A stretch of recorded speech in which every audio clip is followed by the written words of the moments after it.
Hi guys, as per your increasing demand, let's create a video on based of some of the important question, which is very essential and important for you to solving the most of the attracting questions and to explain it well manner.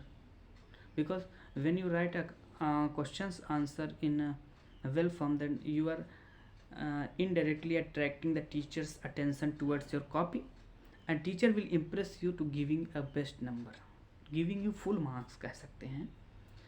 तो हम चलिए समझ लेते हैं कि हम questions को किस तरह से लिखेंगे और कैसे हम क्वेश्चंस पूछे जाएंगे. देखिए बेसिकली क्वेश्चंस आपके तार्किक पूछे जाते हैं, आपके बुक से रिलेटेड इस तरह क्वेश्चन नहीं पूछे जा सकते हैं. जो आप बुक में लिखा होता है वो आपसे तार्किक लॉजिकली क्वेश्चन पूछ लेता है. अभी मैं ही आपसे क्वेश्चन पूछ लूँ तो आप उसका आंसर नहीं दे पाएंगे. चलिए ठीक है, मैं आपसे क्वेश्चन पूछ ही लेता हूँ. इलेक्ट्रॉन नाभिक के चारों ओर चक्कर लगाता है तो वो क्यों नहीं न्यूक्लियस से जाके मिल जाता है. जैसे रदरफोर्ड से पूछा गया था कि इलेक्ट्रॉन नाभिक के चारों ओर चक्कर लगा रहा है, प्रोटॉन अट्रैक्शन कर रहा है, तो इलेक्ट्रॉन क्यों नहीं जाके धीरे धीरे ऑर्बिट को छोटी करके न्यूक्लियस से अटैच हो जाता है. क्यों वह उसी एक फिक्स ऑर्बिट में चक्कर लगा रहा है. क्या रीजन है इसके पीछे का, क्या बता सकते हैं. चलिए मैं बताता हूँ. देखिए रदरफोर्ड जो है वो इसी बात पर हार गए थे, मतलब इस चीज़ को नहीं बता पाए थे कि आखिरकार क्यों. चूंकि नाभिक पे धनावेश है, इलेक्ट्रॉन पे ऋणावेश है, इलेक्ट्रॉन नाभिक के चारों ओर चक्कर लगा रहा है, तो इलेक्ट्रॉन क्यों नहीं जाके न्यूक्लियस से टकरा के ख़त्म हो जाता. जबकि इलेक्ट्रॉन तो हमें हम मतलब इलेक्ट्रॉन क्यों नहीं जाके न्यूक्लियस से कोलाइड कर जाता, क्योंकि अट्रैक्शन तो हो रहा है. तो इसके पीछे का रीज़न क्या है. इस चीज़ को डिस्क्राइब करने के लिए हमारे एक बहुत ही महान वैज्ञानिक सर नील्स बोर साहब आए थे. उन्होंने बताया, इस चीज़ का बहुत ढंग से वर्णन किया. उन्होंने अपनी 5 परिकल्पनाएं दी, 5 बातें उन्होंने बोली. उन्होंने पहली बात ये कही, electron moves in a fix orbit around the nucleus. Electron moves in a fix circular path around the nucleus called orbit.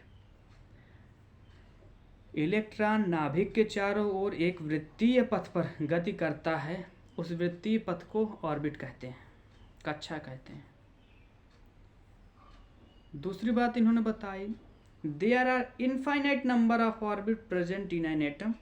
किसी भी परमाणु में अनंत संख्या में कक्षा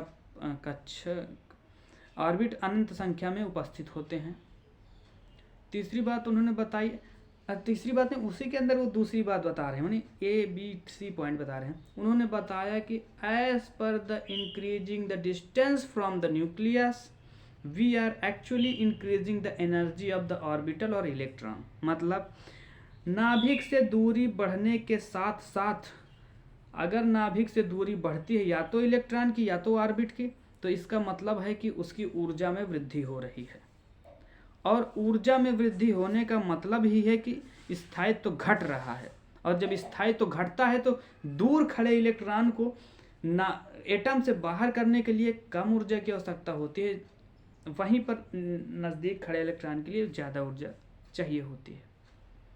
जो मेन चीज़, जो मेन बात उन्होंने बताई, तो उन्होंने ये बताया कि चूंकि नाभिक में जो है धनावेश है, इलेक्ट्रॉन उसके चारों ओर वृत्तीय पथ पर गति कर रहा है. वो इसलिए कर रहा है क्योंकि इलेक्ट्रॉन जब एक किसी वेग से, वेलोसिटी से उसके पथ के चारों ओर जब गति करता है, तो उस वेलोसिटी के कारण उस पर एक अपकेंद्रित बल लगता है. अपकेंद्रित बल मतलब क्या कहते हैं उसे, उत्पन्न हो जाता है अपकेंद्रित बल. उस अपकेंद्रित बल के उत्पन्न होने के कारण इलेक्ट्रॉन वेलोसिटी के कारण बाहर की ओर जाना चाहता है, बाहर की ओर. परंतु नाभिक पर धनावेश है, वो इलेक्ट्रॉन को अंदर की ओर खींचना चाहता है. तो जब भी इलेक्ट्रॉन के वेलोसिटी के कारण उसका जो सेंट्रीफ्यूगल फोर्स है उसके न्यूक्लियर अट्रैक्शन फोर्स के इक्वल हो जाता है, तभी इलेक्ट्रॉन एक वृत्तीय पथ पर गति करता है. और जब इक्वल रहता है तो इलेक्ट्रॉन उसके चारों ओर चक्कर लगाता है. और इसीलिए इलेक्ट्रॉन जाके उससे कोलाइड नहीं करता है, क्योंकि सेंट्रीफ्यूगल फोर्स उसके इक्वल है. तो चीज़ें मेंटेन रहती हैं, सिमेट्री सिस्टमाइज रहती हैं, स्टेबिलिटी रहती है उसमें. समझ रहे हैं. ठीक है, तो ये बातें हुई. उन्होंने इस चीज़ को बढ़िया क्लियर कर दी. उन्होंने कहा electron will never ever lose his orbit until and unless there will be given और लूज एनर्जी।